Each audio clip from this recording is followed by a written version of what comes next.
ஜாதி செண்டு மல்லி மதுரை விட்டு கிளம்பி வரும்.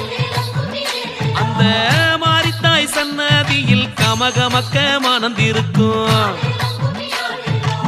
செப்பந்தி பூந்தோட்டம் தோரணமா தவங்கிடக்கும். நம்ம நாரணன் தங்கை கோயில் நால்புறமும் அலங்கரிக்கும்.